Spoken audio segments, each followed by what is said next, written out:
नमस्ते दोस्तों, मैं हूं खुशबू और मेरे इस चैनल में आपका स्वागत है।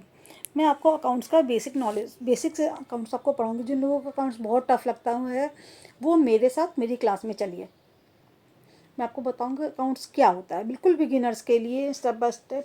अगर आप एग्ज़ाम ओरिएंटेड पढ़ना चाहते हैं तो मेरी वीडियो के एंड तक देखिएगा और बेल आइकन प्रेस कर दीजिएगा और लाइक बटन प्रेस कर दीजिएगा, सब्सक्राइब भी कीजिएगा ज़रूर से। तो चलिए शुरू करते हैं। क्वेश्चन प्रैक्टिस भी करवाऊंगी आपको। चलिए शुरू करते हैं।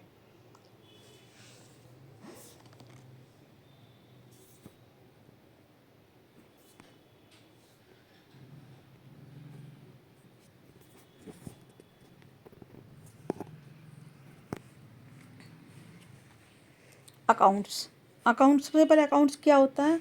अकाउंटिंग एक सिस्टम है जिसमें बिजनेस के फाइनेंशियल ट्रांजेक्शन को रिकॉर्ड, क्लासीफाई और समराइज करते हैं ताकि हमें यूज़फुल इंफॉर्मेशन मिल सके डिसीजन लेने के लिए। यानी सिंपल शब्दों में अकाउंटिंग इक्वल्स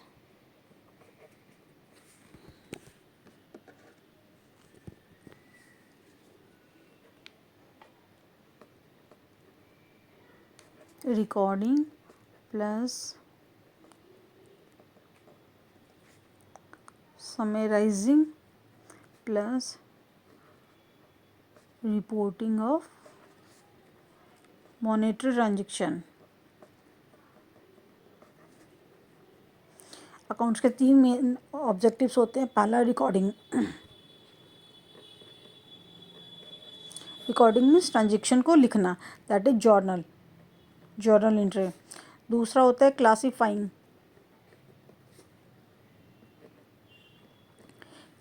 का मतलब होता है सिमिलर ट्रांजेक्शन को ग्रुप करना, दैट इज लेजर।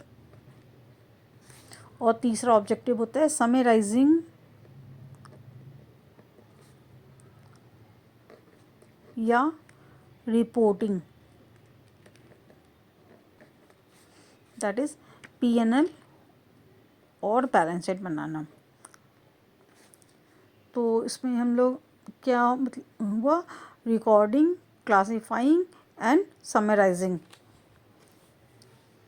अब कुछ हम लोग बेसिक टर्म समझते हैं। जैसे पहला हम समझते हैं ट्रांजेक्शन क्या हुआ, बिजनेस का कोई एक्टिविटी जिसमें मनी का एक्सचेंज होता है, जैसे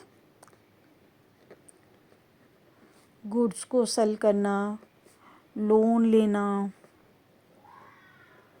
ये सब। दूसरा है अकाउंट का मतलब एक रिकॉर्ड को जो एक पर्टिकुलर एसेट, लायबिलिटी, इनकम या एक्सपेंस को ट्रैक करता है, जैसे कैश अकाउंट या सेल्स अकाउंट। तीसरा आ गया हमारा एसेट, जो चीज़ बिजनेस के पास है और जो वैल्यू देती है बिजनेस को, जैसे कैश, मशीनरी, इन्वेंट्री। मैं जो कुछ भी बोल रही हूँ सब कुछ लिख पाना पॉसिबल नहीं है, इसीलिए प्लीज़ आप सुन के और इन चीज़ों को रीड करके आप अपने नोट्स बनाते जाइएगा।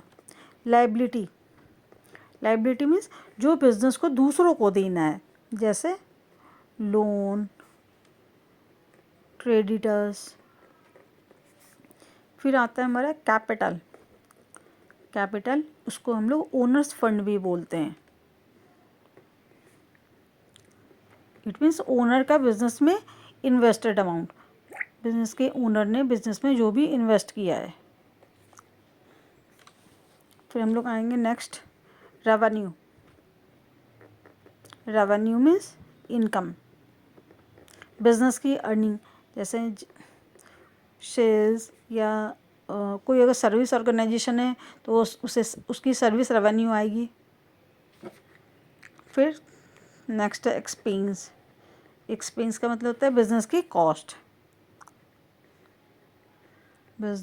कॉस्ट, जैसे रेंट, सैलरी एक्सेट्रा। ठीक है, तो ये थे कुछ बेसिक टर्म्स।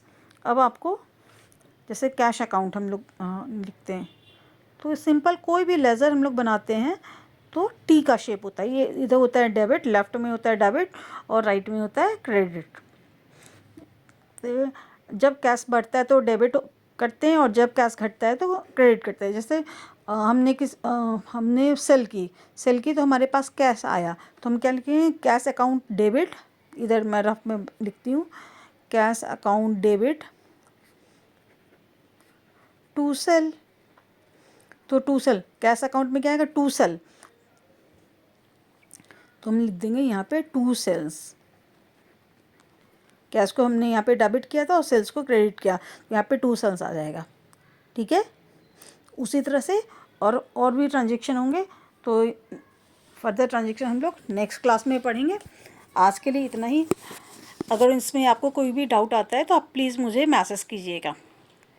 होप आपको ये क्लास पसंद आई होगी, और अगर पसंद आई तो प्लीज़ लाइक कीजिएगा, सब्सक्राइब कीजिएगा और शेयर करना नहीं भूलिएगा।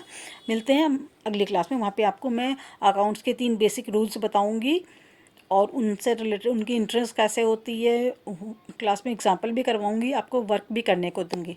Thank you.